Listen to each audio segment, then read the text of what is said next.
오랜만에 들어왔습니다. 오늘은 3월 1일 3일절이네요. 온도가 참 많이 떨어지네요. 영하 날씨를 보이고 있습니다. 지금 새벽 5시. 어머님은 잘 주무시고 계세요.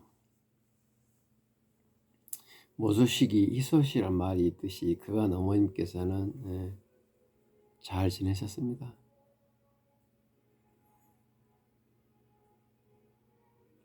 하루하루에 이렇게 집중하다 보니까 어느덧 2024년도도 2개월 지나고 지금 오늘이 3일절이네요.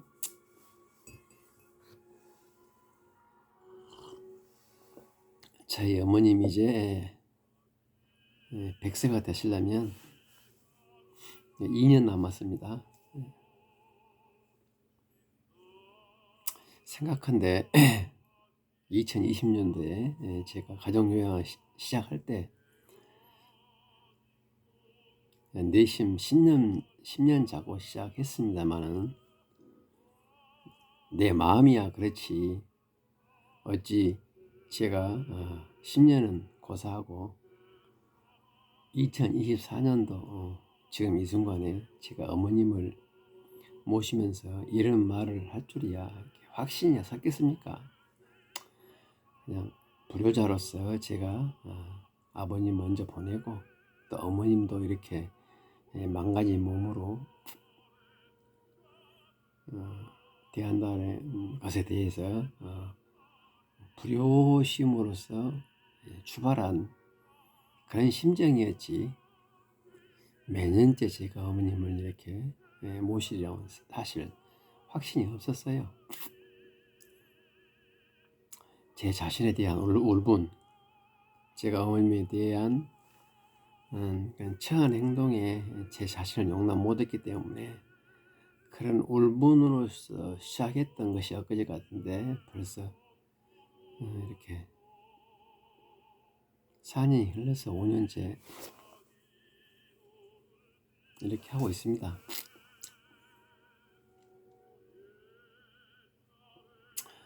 제가 기억이 있을 때마다 여기서 강조했듯이 어머님 옷 빨아드리고 식사해드리고 똥을 좀 받아내고 이런 것에 사실 많이 좀 두려움이 있었는데 지금 생각해보니까 그리고 앞으로도 그것은 정말 일도 아니고 가장 쉬운 일이고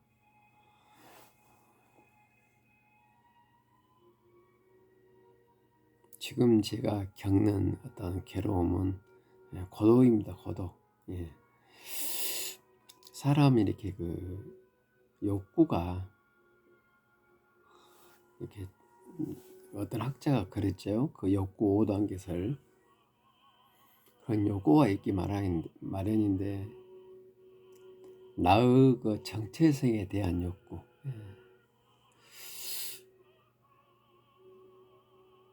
나 홀로의 욕구가 아니라 어떤 대상과의 관계되어진 욕구 이게 상당히 상위 레벨에 속하는 욕구인데요. 그런 욕구가 이렇게 해소가 안 되니까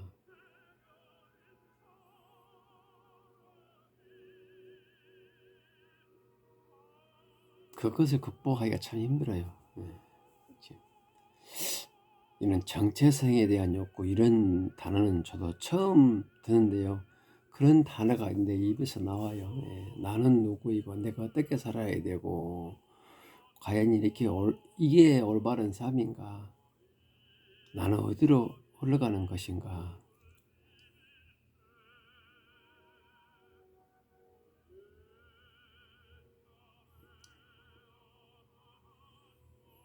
어떻게 보면 행복한 욕구일 수도 있어요. 어머님께서 다소나마 이렇게 퇴행은 막지 못하지만은 그나마 그 퇴행 과정에서 이렇게 연착륙을 하다 보니까 행복한 욕구인 거예요. 이렇게 내가 사는 것이 올바른 삶인가.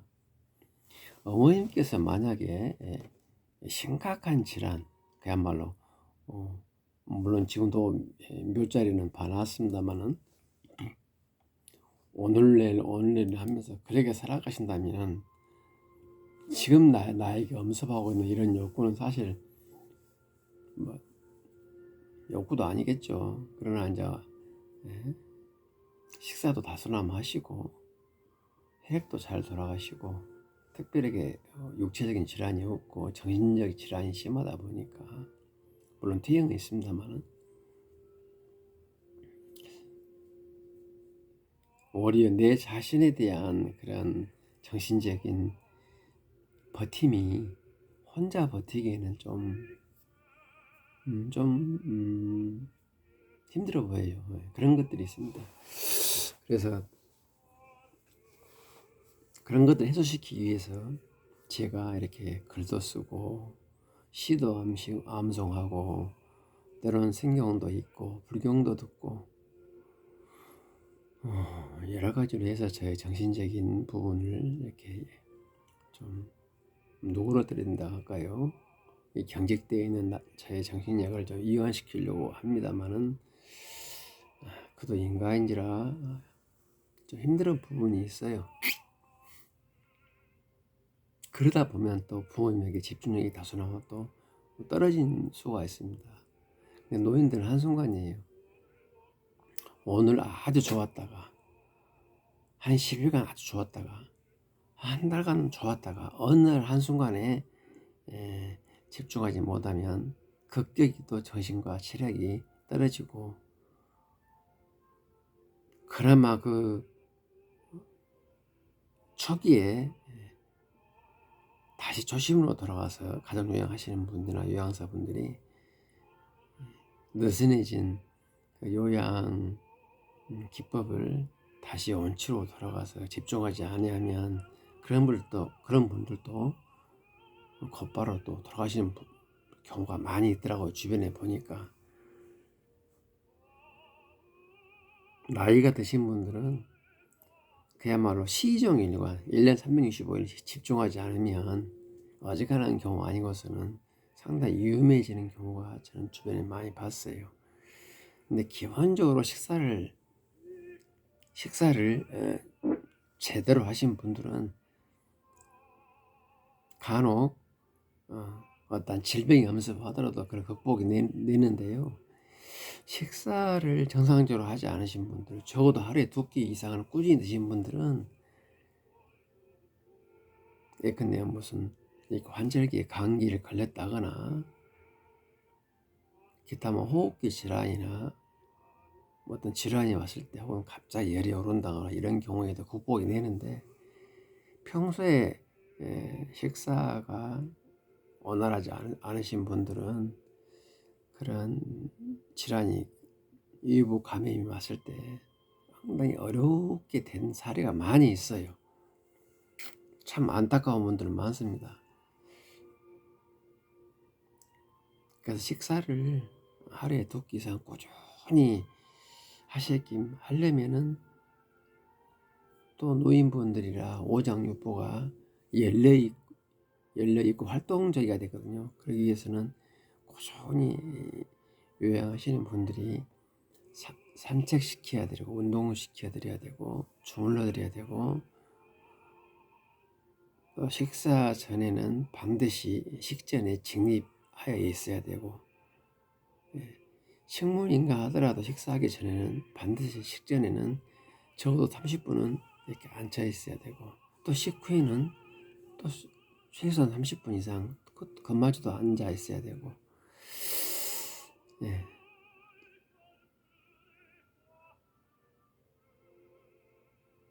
평소에 그 세포가 좀 살아있어야 되니까 부지런히 주물러 드려야 되고 관절 운동 해드려야 되고 또 헛소리 하시면 방치하면 안 되니까 계속 이렇게 맞장구 쳐주면서 정신적으로 덜 외롭도록 해드려야 되고 그런 와중에도 빨래하고 밥하고 청소하고 설거지하고 반찬 만들어야 되고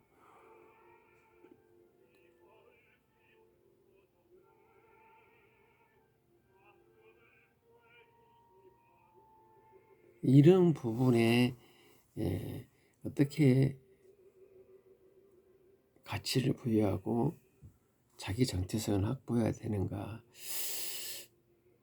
이것은 전반적으로 어떤 인생에 대한 깊은 통찰과 거기에 대한 확고한 정리가 되어 있지 않으면 언제든지 가족 요양 이 시스템은 무너질 수밖에 없어요. 차라리라도 개똥 차라리라도 가지고 있어야 합니다. 그 논리가 외부인이나 제3자가 봤을 때 틀리든 맞든 이건 둘째 문제고, 거기에 대한 자기 입장이 있어야 가족 요양의 롱런이 되지 않겠는가 생각을 합니다.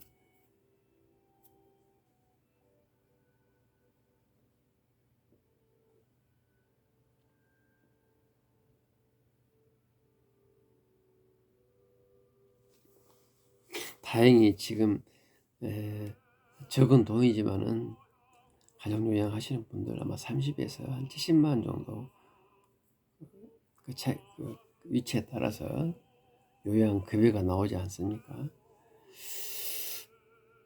그리고 또 경제적으로 어려우신 분들은 주거 보조비나 또 차상위 제도 등등 제도로 인해서 일정 부분 소득이 보조가 되고 있고, 또 가족 요양하시는 요양보호사가 65세 이상이거나 부모님도 당연히 65세 이상이겠죠. 그러면 또 기초노령연금이라 하나요? 그게 나오지 있잖아요. 그러니까 어찌됐든 간에 앞으로 가든 뒤로 가든 100만 원 정도 수입은 달달이 들어오기 때문에 기본적인 욕구는 일단은 충족된다고 봐요. 현재 우리나라 시스템 하에서는. 그래서 경제적인 어떤 갈증으로부터 해소는 되니까 일단 품위 있는 삶은 아니다 할지라도 그나마 우리 부르자들이 부모님을 뭐 날마다 소고기 돼지고기는 못 드리더라도 기본적인 어떤 기름기 있는 음식과 과일은 들을 수 있을 정도의 그런 시스템은 돼 있다고 봐요.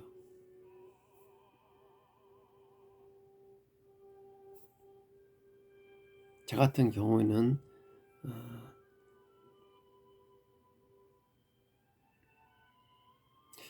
불결하지 않는 범위 내에서 길거리에 재활용 비품을 모아다 팔거든요. 휠체어 몰면서 그 돈으로 또 한 5만 원 정도 월 수입이 있습니다. 그러면 5만 원 정도면 한 달 과일값에 반은 보조가 되더라고요. 보니까 어찌됐든 그런 길거리에서 재활용 물품을 제가 수집해서 판다는 것 자체가 돈을 떠나서 이건 확고합니다. 돈을 떠나서 제가 운동할 수 있고 어머님께서 휠체어 운동할 수 있는 어떤 동기부여가 돼요. 그게 굉장히 큽니다. 그러니까 만약에 내가 소득을 위해서 길거리에 있는 재활용 품을 수집한다고 한다면 할 수가 없어요. 그 먼 거리를 길거리에 있는 소주병 하나를 가지고 온다. 이것은 여러모로 보나 맞지 않죠. 그러나 소주병이 없더라도 예컨대만 3, 4km 삥 돌아서 오는데 소주병이 하나도 없더라도 전 즐거운 마음으로 갔다 옵니다. 왜? 우선 제가 운동을 하고 어머님도 중력 저항적인 목 운동, 허리 운동을 굉장히 하십니다. 휠체어 갖고 이렇게 출렁출렁 길거리를 가다 보면 또 달동네를 돌다 보면 10도, 15도 되는 경사진 도로가 많이 있어요. 그걸 제가 휠체어를 모르고 도는 데는 상당히 힘들죠. 여름철에는 땀으로 목욕을 합니다. 사실 겨울철에도 땀이 나죠.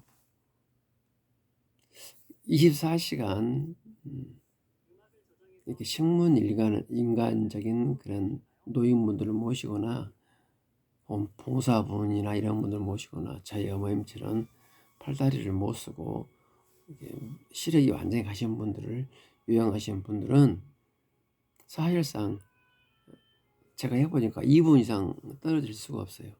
부모님 곁을. 그러다 보면은 몸에 가정요양 하시는 분들이 골병이 됩니다. 골병이. 운동할 틈이 없잖아요. 만약에 집에만 있다면. 그런 어떤 삶의 시스템에서 한 1, 2년 하다 보면은 우리들도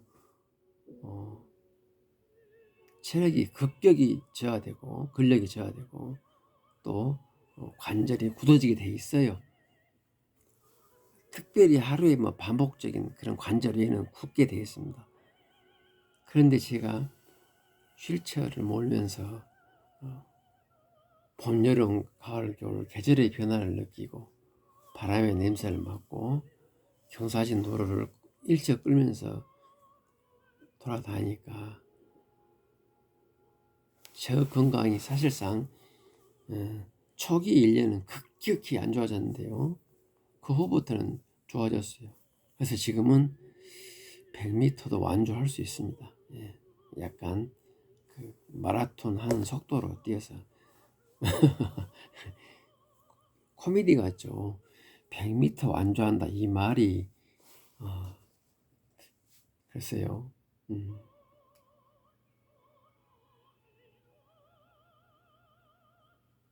넌센스죠.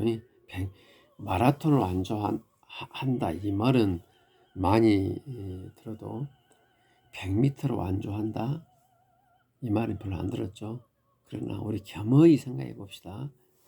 우리 60대 중반에 계신 분들 마라톤 속도로 100m 완주할 수 있냐고 장담하신 분들 별로 많지 않을걸요.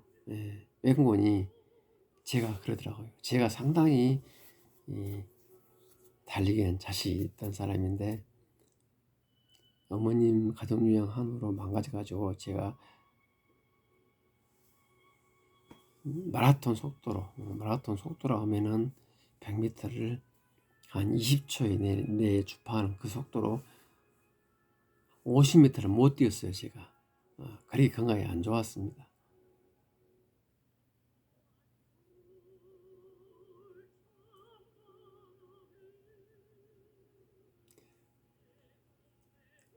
못 뛰려 했겠습니까? 뛰어야 뛰었죠. 근데 50m 뛰고 나면 숨이 가파려가지고 이랬어요. 제가. 근데 지금은 100m 뛰면 조금 호흡은 가파른데 그래도 뛸 수 있어요. 그 정도 속도 20도 뭡니까 100m를 20초 뛰는 그런 속도로 제가 100m를 뛸 수 있습니다. 지금 완주가 가능해요. 그러나 2년 전에는 못했어요. 정말 못했고 다리가 너무너무 무거웠어요.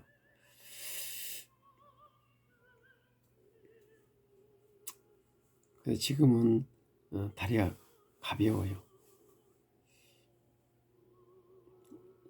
이거 하는데 2년 걸렸습니다. 제가 100m를 20초 속도로 100m를 20초에 달리는 속도로 완주하는 체력을 제가 회복하는데 딱 2년 걸렸습니다.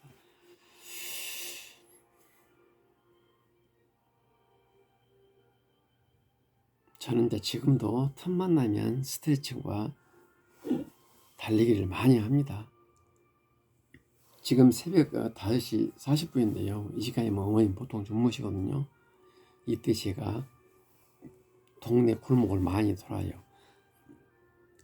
어머님 최입변경 해드리고 수입변 봐드리고 방금 최입변하고 수입변 봐드렸거든요. 그럼 이제 저는 좀 이따 또 동네 나가서 한 바퀴 삥 돌고 올 거예요. 스트레칭도 하고 스트레칭도 많이 하고 스쿼트를 합니까? 그것도 많이 하고 잇몸 일으키기 팔굽혀 펴기 많이 합니다.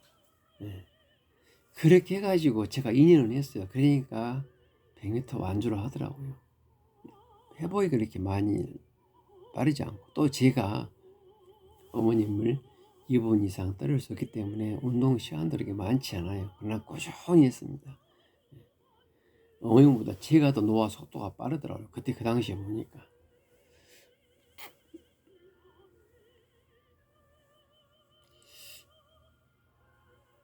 이제 육체적인 어떤 그 체력은 조금 원사회복이라기보다도 좀 올라온 것 같아요.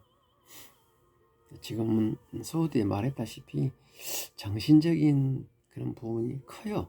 아무래도 형제 자매하고 갈등, 또 제 마누라하고 갈등, 제 새끼들하고 갈등, 또 친구들하고 갈등, 또 제 자신과 갈등이 날마다 그 갈등 속에서 삽니다만은 딱 이렇게 그 모든 부분에 있어서 제가 수년간의 고민 끝에 딱 입장 정리가 됐어요.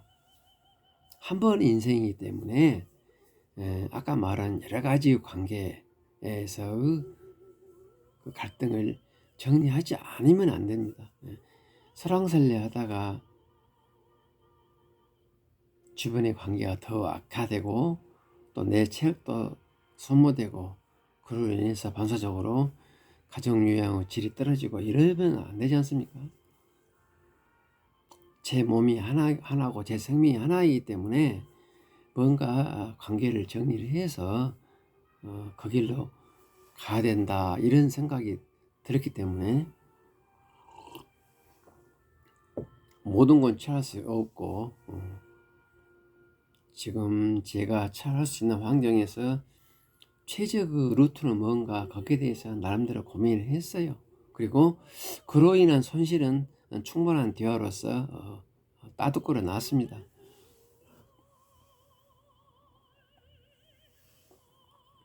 제가 아닌 제3자가 이 길을 가더라도 이 이상의 길은 없겠다. 그런 마음으로 주변에게 충분히 설명을 드리고 동의는 못 받아도 설명을 해야 할 거 아닙니까? 그래서 설명을 드리고 정리를 한 다음에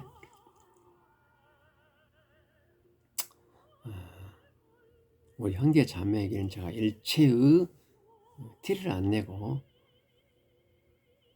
서운한 감정 없이 육체적으로 나를 도와주든 안 도와주든 한 어미 자식이니까 도와줘야 맞지만은 도와주든 안 도와주든 경제적으로 나를 도와주든 안 도와주든 정신적으로 나를 혹시라도 무시하거나 뭐 나를 어떻게 안 좋게 하게든 그건 일체의 저는 이미 입장 정리가 끝났어요. 가장 첫 번째 그게 끝나고 두 번째는 우리 마누라하고 관계. 여자로서 시어미를 모신다는 것은 고통인 줄 알아요. 그러나 거기에 대해서 남편이 서운했을 때 어떻게 해야 되겠는가. 또 마누라가 그렇게 나올 때 나는 그 이전 10년 20년 동안 마누라가 어떻게 되었는가 그걸 쭉 생각해 봤어요. 그래서 내 잘못이 크다 결론 내가지고 마누라를 집에서 내보냈습니다. 그리고 전세를 하나 얻어서 내보냈어요. 부모님은 안 보실 수는 없잖아요. 그리고 손지들 어머님을 봤은 손지죠. 우리 새끼들한테는 사실 우리 어머님이 걔들을 키웠거든요. 근데 걔들이 그걸 몰라요. 그것도 제가 이것도 인연이 하면서 접었습니다.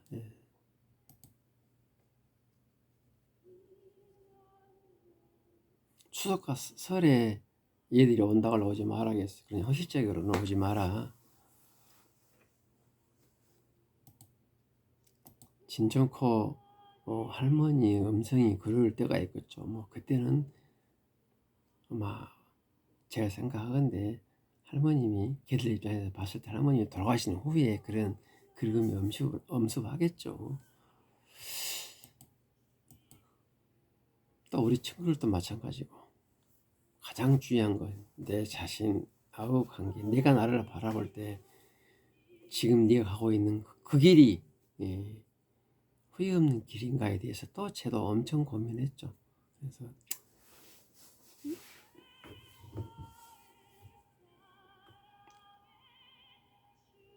저는 인생의 2라운드, 인생의 후반전이 제가 일인이 됐든 애수인이 됐든 반드시 온다는 확신하에 지금 이 길을 가고 있습니다.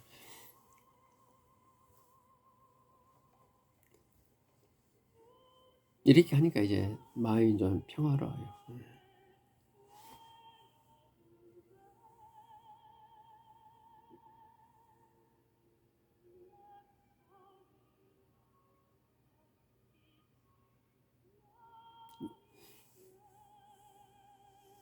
이것도 하나의 뭐 인생이 되리라고 생각이 되고요. 지금 저의 일단 상황을 최대한 객관화해 가지고 다시 내가 이 인생을 살더라도 똑같이 이 길을 가겠는가, 혹은 난 조물주가 계시다면 나에게 어떤 길을 안내하겠는가, 그 점에 대해서 많이 고민을 하는데요. 몇 번을 되씹어 봐도 현재 제가 하고 있는 이 가정 요양이 요양원에 안 보내고, 어머니 부모님을 요양원에 안 보내고 제가 부모님을 직접 모시면서 제가 일인이 됐든 애수인이 됐든 훗날 도모함이 최상의 길이 아닌가, 그런 결론을 내렸습니다.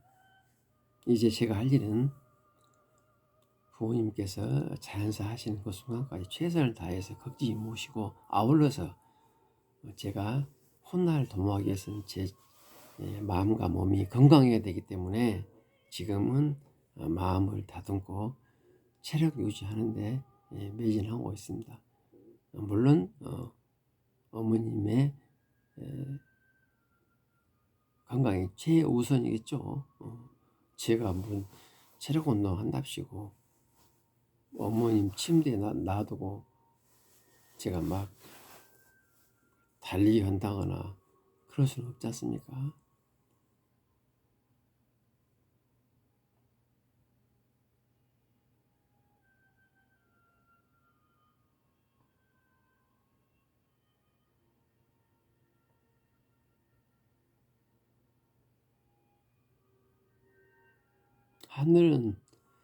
하늘은 이것을 아시겠죠?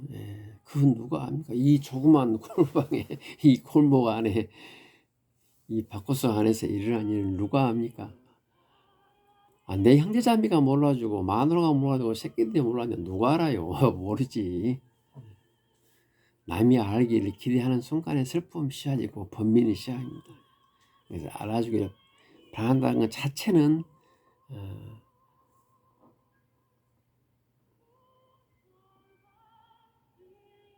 가정요양 하시는 분들에게는 참 슬픔입니다. 그런 생각하는 것 자체가 슬픔이고 해서는 안 될 생각이에요.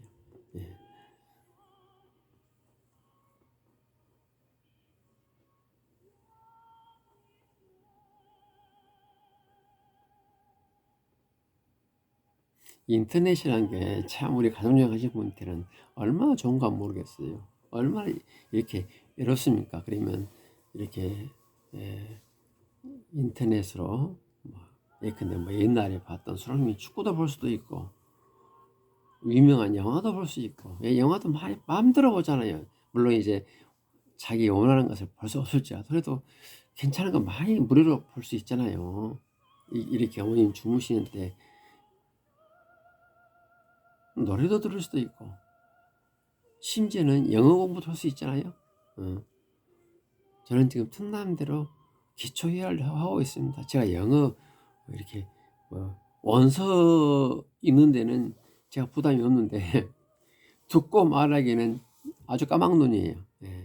물론 이제 기초적인 회화는 합니다만, 그래서 제가 어차피 세월이 흘러가고 어차피 이 시공간은 어머님 자연사 하실 그 순간까지는 있는데 뭐 할까 고민하다가 유명한 시도 암송해보고 노래도 불러보고 또 생활 기초회화를 조금씩 하고 있어요. 근데 쉽지만 않네요. 이렇게 공부라는 것이 연속이 돼야 되는데 어머님을 주간에는 2분 이상 빼놓지 못하기 때문에 이렇게 단절이 돼요. 그래도 그 순간순간에 영어 한 구절 한 구절 기초해야 듣고 말하니까 또 그런 것이 이어지고 이어져서 한 해가 가고 올해도 벌써 2개월이 지났습니다.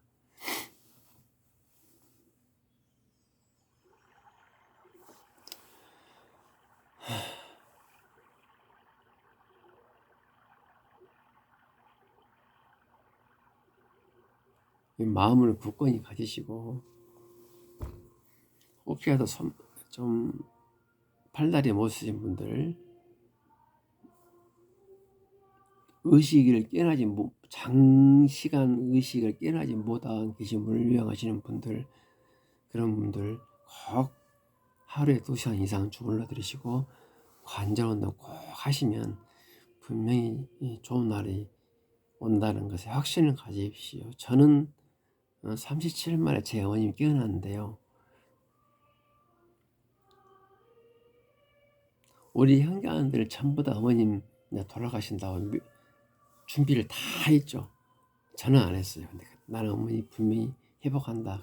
그러면서 주물러드리고 관절 운동 했더니 37일 만에 깨어나시고 한 60일 넘어서는 이게 경광음식이라고 그러죠.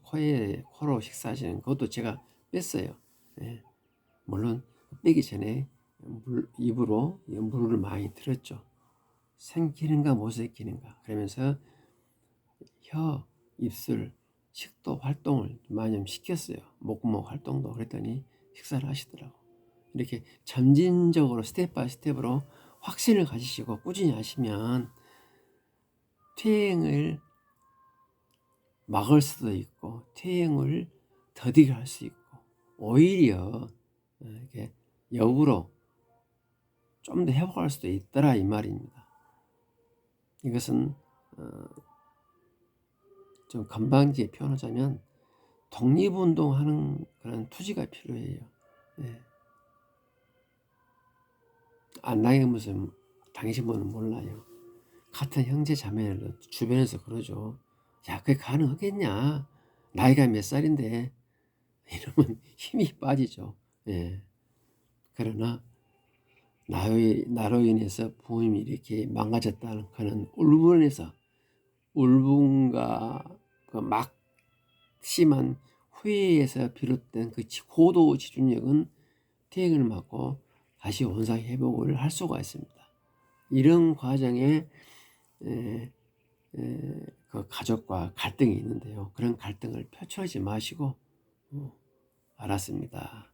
그러나 나 때문에 부모님이 이렇게 됐으니까 난 이렇게 하겠습니다. 이런 독한 마음으로 꾸준히 하시면 분명히 좋은 그런 결과가 있을 거예요. 다만 식사는 꼭 하셔야 됩니다. 하게끔 하기 위해서는 역으로 또 몸 세포를 활성화해야 되니까 주물러 드리고 관절 운동 해드리고 휠체어 산보 해드리고 목을 지탱하는 휠체어가 따로 있더라고요. 저는 그때 손으로 잡고 이렇게 돌았거든요. 어머니 목을 이렇게 힘을 못 주니까 그 와중에 어머님이 그나마 또 목에 힘이 생겨갖고 했어요. 그러나 계속적으로 어머니께서 목을 강하지 못했다면 제가 휠체어 산보를 알아봤겠죠. 근데 나중에 보니까 목을 받쳐주는 휠체어가 따로 있더라고요. 그래서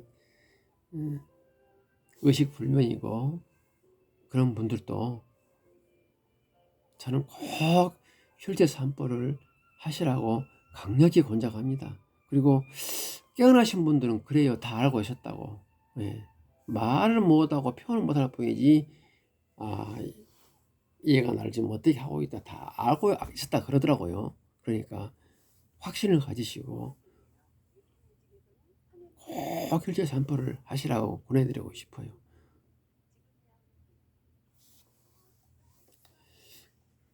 모두가 희망을 가지시고 오늘도 부모님께 집중하는 하루가 되십시다. 다음에 뵐게요.